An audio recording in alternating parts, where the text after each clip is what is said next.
오늘 함께 나누실 하나님의 말씀은 요한복음 9장 1절부터 12절까지 말씀입니다. 요한복음 9장 1절부터 12절까지의 말씀입니다.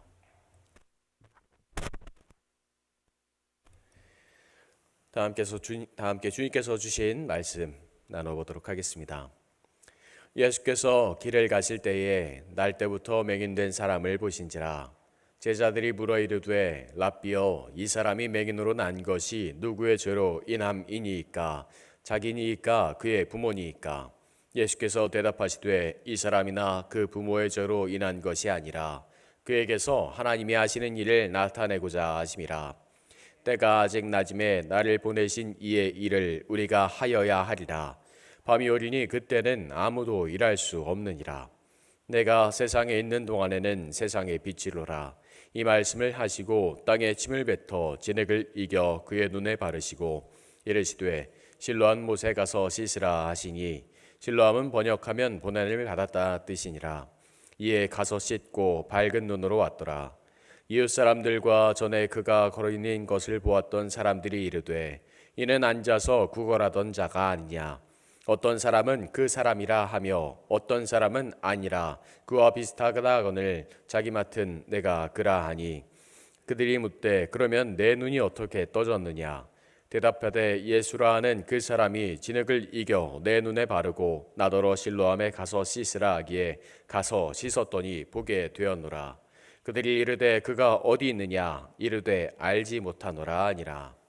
아멘. 하나님의 은혜와 사랑이 이 이른 새벽 하나님의 말씀을 사모하고 하나님의 사랑을 간절히 바라는 우리에게 임하시기를 또 한번 소망해 봅니다. 어제 찬양을 할 때도 느꼈고 오늘도 느끼고 있지만 뒤에 바람이 너무 춥습니다. 그래서 계속 기침이 나올 것 같은 걸 꼭꼭 참고 있습니다. 요즘 바람이 너무 추워서 좀 조심하셔야겠다라는 생각을 더 많이 합니다. 이 말씀을 하나씩 읽다 보니까 예전에 제가 어릴 적 이야기를 종종 해드렸는데 그때 이야기가 다시 떠올랐습니다. 저도 저희 아이를 30 조금 넘어서 얻게 되었지만 저희 아버지 때에는 그 나이 때 아이를 얻는다라는 것은 굉장히 늦은 나이였던 것 같습니다. 할머니께서는 그 이야기를 해주시면서 그런 얘기를 하셨습니다. 네가 너무 늦게 얻어진 아들이고 손자라서 너무 소중했다. 그때 아버지 연세가 30에 저를 얻으셨기 때문에 저랑 딱 30살 차이이시기 때문에 늦은 나이다라고 표현하셨습니다. 그 아이가 너무 아파서 제가 너무 아프고 점점 말라가고 아무것도 먹지 못해서 그 아이가 저를 치료하기 위해서 모든 병원들을 다 돌아다니셨다라고 이야기하셨습니다. 서울대병원, 고대병원, 연대병원, 큰 대학병원들은 다 돌아다녀 보고 검사할 수 있는 것들은 다 검사를 해봤지만 아무런 결과도 얻을 수 없었다라고 이야기하셨습니다. 아이는 점점 마르고 힘들어가는 모습을 보면서 할 수 없이 같은 집에 새들어 살고 있는 무당을 찾아갔다라고 하십니다. 그 무당이 저를 어린아이를 보면서 하는 이야기가 조상의 죄가 이 아이에게 이어져서 그 귀신들이 이 아이를 저주하고 있다라고 이야기했다는 것입니다. 조상의 귀신이 붙어 있어서 굿을 해야 한다라는 이야기입니다. 간단한 굿을 하는 것이 아니라 좋은 굿을 해야 해서 30년 전에 몇백만 원의 돈을 들여서 굿을 하셨답니다. 30년이 아니군요. 40년이 넘었구나. 수십 년 전에 몇백만 원의 돈을 들여서 굿을 하셨답니다. 한 번에 굿을 해도 나아지지가 않아서 몇 번을 더 해야겠다라고 해서 굿을 몇 번을 했지만 아무런 결과를 얻지 못했답니다. 더 치성을 드리고 더 열심히 해야 한다라는 이야기만 돌아왔다고 하죠. 그때 또 같은 집에 살고 있었던 한 권사님께서 그 모습을 보면서 함께 가서 기도를 해보자 그런 말씀을 하시기에 이제 더 이상 희망이 없어서 마지막으로 그 부흥회를 하고 있었던 교회에 가서 목사님께 기도를 받아보자라고 말씀을 하셨답니다. 그래서 지푸라 기도를 잡겠다라는 심정으로 온 가족이 교회에 가서 예배를 드리고 부흥회에 참석을 해서 그 담임 목사님의 안수를 받고 점점 나아지는 모습을 보였답니다. 그리고 할머니는 꾸준히 교회에 참석하기 시작하셨고 아버지는 병원을 다니고 약도 먹고 다 했으니 반응이 늦게 온 거다라고 하시면서 세례만 받으시고 출석을 거부하셨답니다. 모든 가족이 세례를 받고 함께 예배와 기도를 했던 결과였지만 각자 다른 모습을 보이게 되었던 거죠. 그때가 아마 제가 신앙을 해야 한다, 신앙을 가져야 한다라고 말씀하셨던 그 시작이었던 것 같습니다. 조상의 죄가 너에게 이어졌다. 그리고 조상들이 너를 저주하고 있다. 오늘 말씀 역시 비슷한 것 같습니다. 누구의 죄인가? 구걸하던 맹인의 죄인가? 아니면 부모의 죄인가? 그 사람에게 그 죄가 이어져서 간 것인가? 아마 그 시대의 사람들이 가진 생각은 죄 때문에 병을 얻었다라는 생각, 그가 벌을 받고 있다라는 확신이 있었던 것 같습니다. 죄를 지었으면 그 대가를 분명히 받아야 한다. 혹은 그 대가가 자녀에게 이어진다라는 생각이었습니다. 어떤 결과를 얻어도 그 이유, 결과는 너무 비참하고 슬픈 뿐입니다. 그 아이의 죄라면 그 작은 생명이 죄를 지었다, 죄를 안고 가지고 있다라는 것이고, 부모의 죄라면 그 죄를 물려준 부모는 얼마나 가슴이 미어지고 슬플 것인가, 그리고 찢어질 것인가 라는 생각을 하게 됩니다. 하지만 주님께서 주신 대답은 하나님께서 하시는 일을 나타내고자 하십니다 라고 말씀하십니다. 하나님께서 하시는 일을 나타내고자 하신다는 것은 이어서 나오는 말씀에 때가 아직 낮이다 라고 전하시는 그 말씀과 이어집니다. 그리고 주님을 보내신 이의 일을 우리가 해야 한다라고 이어서 말씀하시죠. 낮이라는 것은 아직 해가 떠 있을 때라고 이야기합니다. 빛이 있을 때, 세상을 빛이 비추고 있을 때입니다. 사람들은 낮에 생활을 하고 당연히 해야 하는 거의 모든 일들이 낮에 이루어집니다. 그리고 하나님께서 주신 일, 시키신 일 역시 낮에 해야 한다. 주님께서는 빛이 있을 때, 당신과 함께 있을 때 해야 한다라고 말씀하십니다. 밤이라는 것은 두려움을 이야기하고 두려움이 가득한 시간입니다. 범죄가 일어난 시간이고 아무것도 구별하고 구분할 수 없는 어두움이 가득한 시간입니다. 제가 아이들과 이야기를 하고 말씀을 전하고 나누면서 종종 제가 겪은 일들을 이야기해주면 아이들이 그것을 믿지 못할 때가 굉장히 많이 있습니다. 설마 그 모든 것들을 다 경험하셨어요? 거짓말이죠? 라고 이야기합니다. 제가 이상한 일들을 워낙 많이 겪었기 때문입니다. 도사견이라고 불리는 그 검고 큰 개에 쫓겨서 논두렁 위에서 뛰어다닌 적도 있었고, 그 개가 목줄, 그 쇠사슬로 된 목줄을 끊고 저를 물겠다고 달려들어서 열심히 도망간 기억이 있습니다. 비둘기가 땅에서 이렇게 날아오르면서 날개로 저의 따귀를 때린 적도 있었고, 비둘기가 하늘로 날아가면서 제 머리에 똥을 싼 적도 있습니다. 부두에서 회를 친구들과 먹고 있는데 갈매기가 날아가면서 회에 똥을 싸서 그 회를 그대로 버린 적도 있었고요. 매미가 울길래 나무를 쳐다봤더니 매미가 날아가면서 제 얼굴에 오줌을 싼 적도 있습니다. 워낙 이상한 일들을 많이 겪고 아이들에게 해주지만 아이들은 그 이야기들을 믿지 않습니다. 믿기 어려우시죠? 다 경험한 일들입니다. 워낙 이상한 일들을 많이 경험하기 때문에 그 이야기들을 해주는 것 자체가 저에게는 때로는 즐거움이기도 하고 아이들에게는 신기한 일들이기도 합니다. 그런데 또 밤에 여러 가지 어려운 두려운 일들도 많이 경험했습니다. 그 중에 기억이 남는 일이 한 가지 있습니다. 몇 가지의 일들이지만 하나만 말씀드리겠습니다. 서울 시립승화원을 아실 겁니다. 그곳에서 멀지 않은 곳에 감리교 교수님이 운영하는 기도원 비슷한 곳이 있습니다. 묵상하고 때로는 수련회를 진행하기에 굉장히 적당한 곳입니다. 그곳에서 겨울 수련회를 진행을 하고 아이들을 재우고 조금 잠을 자다가 새벽녘에 깨서 밖으로 잠깐 산책을 하러 나왔습니다. 밖에 공기도 마실 겸 잠도 깨어볼 겸 잠깐 나왔는데 저기 멀고 어두운 곳에 어르신 한 분이 서서 이렇게 저에게 손짓을 하고 계셨습니다. 이 늦은 시간, 아니 이렇게 이른 시간에 누가 저기 밖에 계실까? 저렇게 어두운 곳에 계실까? 가서 조금 모셔다 드려야겠다라는 생각으로 그쪽을 향해서 슬슬 걸어가고 있었습니다. 그렇게 불편해 보이지 않으셨기 때문에 천천히 가고 있는데 그 어두운 그 길에 하얀 강아지가 그분을 향해서 달려가는 모습을 봤습니다. 그리고 강아지가 저를 돌아보고 다시 달려가다 저를 돌아보고 달려가는 모습을 보았습니다. 가만히 생각하다 보니 너무 소름이 돋아서 가면 안 되겠다 라는 생각을 하고 뒷걸음질을 쳐서 다시 숙소로 들어갔습니다. 그렇게 어둡고 아무런 불도 켜져 있지 않은 곳에 내가 어떻게 어르신을 봤을까? 그곳에서 어떻게 저렇게 하얀색 강아지를 보게 되었을까? 그런데 그날 잠이 다시 들고 밝은 아침이 되어 일어나서 밖에 나와서 주변을 둘러보았을 때 안 가길 잘했구나라는 생각을 하게 됐습니다. 그 새벽에 있었던 일을 떠올리며 소름이 돋아서 진짜 따라가지 않기를 잘했구나라는 마음을 가졌습니다. 주변에 온통 그 길 건너 주변에 온통 무덤이 가득했기 때문입니다. 그때가 새벽 시간이었지만 동틀녘에 가장 어둡다는 말처럼 가장 어두운 시간이었고 겨울이었기에 가장 추운 시간이었습니다. 이렇게 어두운 시간, 빛이 없는 어두운 시간은 두려움과 절망이 가득한 시간이죠. 그리고 때로는 절대로 저처럼 따라가서는 안 될 그런 일들이 벌어지는 시간이기도 합니다. 그런데 주님께서 이렇게 말씀하십니다. 내가 세상에 있는 동안에는 세상의 빛이도다. 주님께서 세상 빛이다라고 말씀하십니다.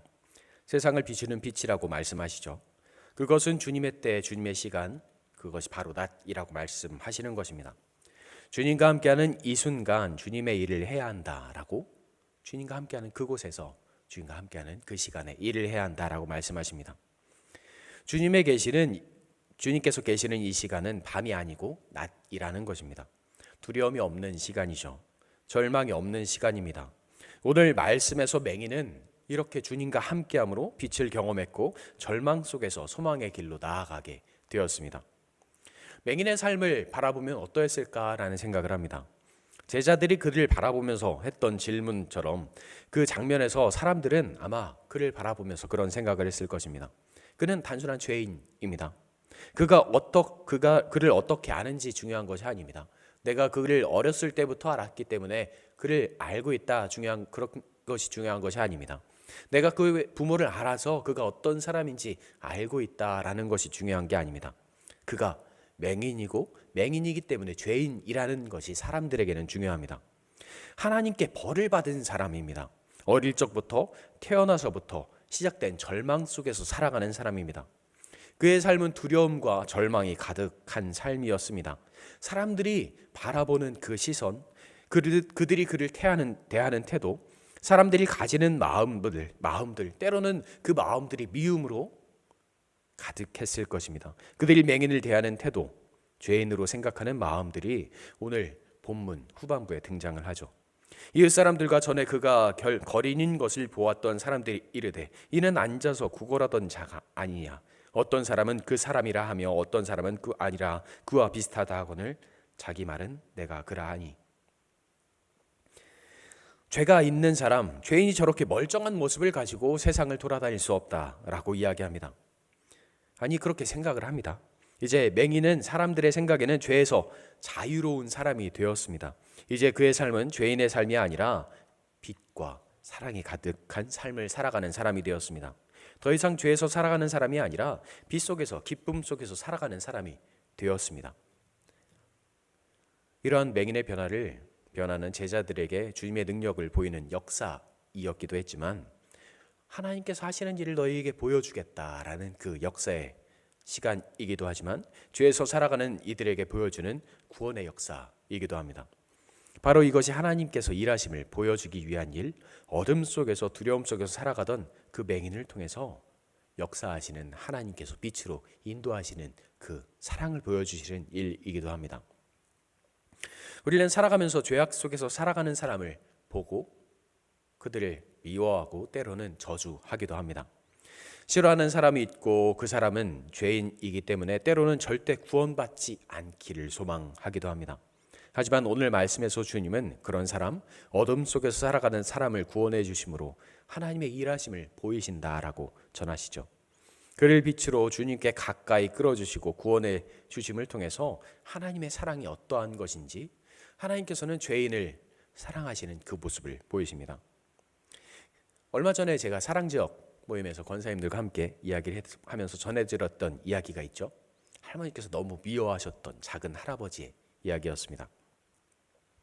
둘째 할아버지입니다. 저희 집이 큰 집이기 때문에 제사를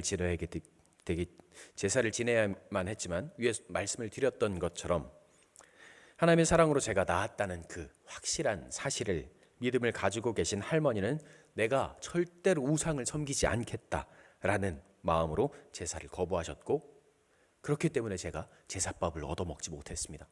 그게 굉장히 서운했어요. 작은 집과 불화가 끝없이 이어졌습니다. 아버지는 장손으로서 제사를 드리셨고 작게나마 준비하려 하셨지만 하할머니는 저를 데리고 저를 손을 잡고 작은 방으로 끌고 들어가셔서 예배를 드리셨습니다. 끝없는 핍박 속에서도 항상 기도하셨고 열심히 예배하셨던 분이지만 너무 그 둘째 할아버지, 작은 할아버지가 미우셨던 것 같습니다. 이런 은혜를 받았다. 하나님께서는 이런 역사를 나에게 주셨다. 하나님께서는 누구를 변화시키셔서 하나님께서 일하시는 것을 보이셨다라고 끝없이 고백하셨던 그 할머니였지만 작은 할아버지의 얘기가 나오면 항상 화를 내고 저주하셨습니다. 욕을 하셨죠. 그놈의 새끼는 벼락에 맞아 죽어야 된다. 하나님이 분명히 저주하실 것이다. 이런저런 이야기들을 하셨습니다. 분명히 기도하고 예배하고 찬양하는 분인데 그분 이야기만 나오면 그런 이야기를 하십니다. 그리고 작은 할아버지가 자전거를 타고 집에 돌아가시다가 논두렁에 떨어져서 돌아가셨다라는 이야기를 듣고 어떻게 돌아가셨는지 들으시고 이야기하시면서 말씀하셨습니다. 계속 믿는 자를 핍박하고 이렇게 어렵게 하더니 하나님께서 그를 넘어뜨리셔서 모가지를 꺾어버리셨다 라고 말씀하셨죠. 하나님께서 벌하신 것이다 라고 이야기하셨습니다. 얼마나 힘들고 슬프셨으면 그러셨을까 이런 생각을 하기도 합니다. 얼마나 그를 힘들게 하셨으면, 할머니를 힘들게 하셨으면 그런 생각을 하셨을까. 하지만 그분들이 지금 신앙을 가지고 그 지역의 교회를 섬기면서 어떤 당숙 아저씨는 주일에 담임 목사님을 보자 한다라는 이야기를 들었습니다. 그리고 만나면 어떻게 제가 사역하고 있는지, 어디에 있는지, 어떻게 생활하는지 묻고는 하십니다. 때론 어둠 속에서 살아가는 사람들, 그 죄인들이 절대로 구원받지 않기를 소망할 때가 있습니다. 저 사람만은 절대 안 됩니다 라고 기도할 때도 있습니다. 하지만 그런 이들의 변화가, 그런 이들이 하나님 앞에 나와 감사하고 찬양하며 기도한 삶을 살아가는 그 모습이, 변화된 삶을 살아가는 것을 경험하게 된다면 하나님께서 진정으로 일하심을 우리가 고백하게 됩니다. 어둠 속에 있는 이들을 구원하시는 것, 주님께서 오늘 그것을 말씀에서 보여주셨습니다. 그리고 우리에게 말씀하시죠. 우리가 할 일이라고 말씀하십니다. 오늘 우리는 주님의 말씀, 하나님의 말씀으로 창조되었고 그 말씀으로 창조된 우리 안에 하나님의 은혜와 사랑, 그 빛이 가득합니다. 이제 우리가 그 빛으로 세상에 나아가 하나님의 마음을 보이고 전하며 어둠 속에서 살아가는 이들, 죄악에 빠진 이들, 두려움에 떨고 있는 이들에게 사랑과 은혜를 전할 수 있기를 간절히 소망합니다. 때로는 어떤 사람이 벌을 받고 있다, 어떤 사람이 어둠 속에서 살고 있다, 그 사람들이 하나님의 벌을 받았다라고 생각을 하면서 내 만족을 할 때가 있는 것 같습니다. 하지만 주님께서는 그들에게 다가가셔서 그들에게 손을 내미시고 그들을 사랑하시고 그들을 빛으로 인도하셨습니다. 그리고 당신께서 계신 그곳에서 일할 때라고 말씀하십니다. 그리고 주님께서는 우리와 함께 하시죠. 나와 함께 하시며 나의 삶을 통해서 일하십니다. 우리가 주님과 함께하는 사람이라는 것을 기억하고 주님의 사랑을 가득 안고 주님께서 주신 그 빛으로 이 세상 사람들에게 주님의 빛을, 그리고 주님의 사랑을 온전히 전할 수 있기를 간절히 소망합니다. 그리고 우리 도남동교회에서 그런 고백이 가득 차고 넘쳤으면 좋겠습니다. 내가 주님의 빛으로, 주님의 사랑으로 변화받았습니다. 내가 주님의 빛으로, 주님의 사랑으로 이곳으로 인도함 받았습니다. 그리고 함께 예배하며 함께 찬양하며 주님의 은혜를 고백하길 소망합니다. 그런 고백이 이곳에 가득하기를, 그리고 그런 사랑이, 그런 빛이 우리의 삶에 가득하기를 다시 한번 소망해 봅니다. 기도하겠습니다. 우리를 사랑을 인도하시며 지키시는 주님 감사합니다. 주께서 나를 인도하시고 주께서 빛으로 오셔서 나를 사랑하신 것처럼 내가 주님의 사랑을 안고 주님의 빛을 안고 세상에 나아가 주님의 모습을 주님의 사랑을 전하기를 간절히 소망합니다. 주께서 어둠 속에서 나를 건지셨고 주께서 죄악 속에서 우리를 구원하셨던 것처럼 주님의 은혜를 안고 나아가 우리가 아직 주님을 알지 못하고 주님의 사랑을 경험하지 못한 이들에게 주님의 은혜와 주님의 사랑을 전하게 하여 주시옵소서. 그들에게 주님의 빛을 보이게 하시고 그들에게 주님의 사랑을 전하게 하셔서 언제나 주님의 사랑이 이곳에 가득함을, 언제나 주님의 은혜가 우리의 삶에 가득함을 보이고 전하기에 부족함이 없도록 도와주시옵소서. 그리고 함께 이곳으로 나와 주님께 예배하며 주님께 찬양하며 주님을 기도하기에 부족함이 없도록 기쁨이 넘치도록 주께서 도와주시옵소서. 우리를 사랑으로 인도하시고 지키시는, 그리고 언제나 우리를 사랑 위로하시고 간절히 우리를 기다리시는 우리 구주 예수님의 이름으로 기도합니다. 아멘.